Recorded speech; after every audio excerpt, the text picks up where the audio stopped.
शीतकालीन अधिवेशन नागपुर में शुरू है। नागपुर के इस अधिवेशन में हमारे साथ है अकोला के विधायक साजिद पठान साहब। जानेंगे किस प्रकार के मुद्दे वे अकोला के विकास के लिए रखने वाले, कौन कौन से मुद्दे लेकर आए। नहीं, मेरा तो पिछले अधिवेशन में इसी यानी यही नागपुर अधिवेशन के अंदर लास्ट टाइम पे हसन मुश्रीफ साहब से बात हुई थी कि अकोला के अंदर एमआरआई मशीन को लेके जो प्रॉब्लम शुरू है। हसन मुश्रीफ साहब ने कहे थे कि आने वाला अधिवेशन आपको देखना नहीं पड़ेगा, उसके पहले आपकी मशीन लग जाएंगी।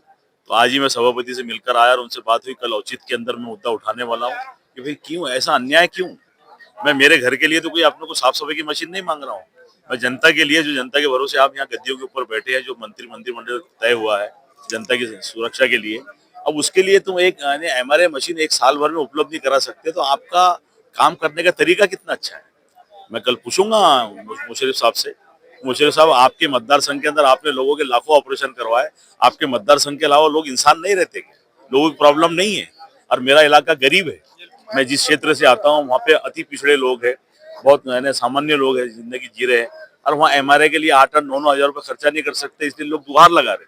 अब यहाँ पिछले एक साल से मैं लगातार एमआरआई मशीन मांग रहा हूँ, तो उस पर एमआरआई मशीन के ऊपर वो चुप्पी साधते बैठे।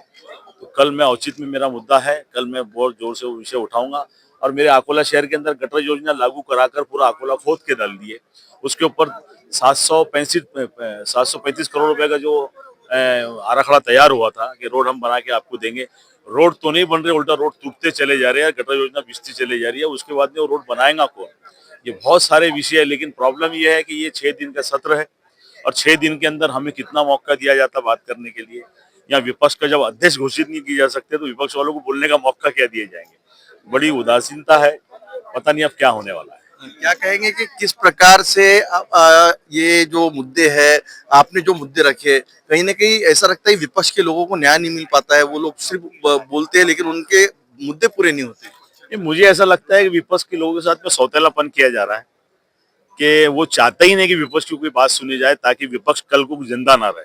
लेकिन ऐसा नहीं है, अगर वो हाउस के अंदर हमारे विषय नहीं रखेंगे, तो मुझे आज यहाँ की मीडिया के भरोसा है कि आपके माध्यम से मैं जनता तक ये विषय पहुंचाऊंगा कि आपने जिस दायित्व के लिए मुझे चुनकर दिया था, मैं अपना पूरा करने के लिए अधिवेशन सत्र में हाजिर हूँ। लेकिन यहाँ मुझे बोलने का मौका नहीं दिया जाता, तो उसके ऊपर मुझे क्या करना चाहिए। अब हो सकता है कि मुझे हाउस के बाहर ही यहाँ जन आंदोलन से खेलना पड़े, या पायरियों के ऊपर बैठ के चिल्लाना पड़े, तभी तब जाके इनके कान से जुड़ेंगे। अकोला के अंदर जो सबसे गहन मुद्दा है, जल का पानी का मुद्दा है, उस मुद्दे को लेकर कैसे सुलझाने वाले। हर बार धुपकाले में जो लोगों को जो समस्या है जूझना पड़ता है। धुपकाले ही नहीं, अकोला में आज की ये व्यवस्था है कि 4 दिन में एक बार पानी मिलता है। अकोला महानगर पालिका पिछले कई सालों से भारतीय जनता पार्टी के अधीन रह के काम कर रही है, और प्रशासक बैठने के बाद में भी वो चीज नहीं सुझली।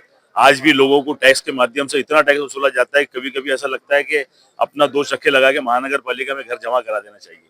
अरे हम खुद के मकान में भाड़े की ऐसे रहते हैं, और उसमें हमको सुविधा नहीं है। वहाँ ना अच्छे गार्डन है, ना अच्छे स्वास्थ्य है, ना अच्छा हॉस्पिटल है, ना अच्छी शिक्षण व्यवस्था है।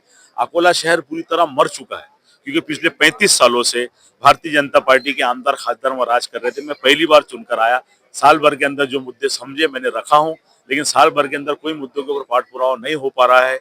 कोई कारण की वजह से, पता नहीं क्या वजह है कि विपक्ष वालों के प्रति वो ध्यान देना ही नहीं चाहते।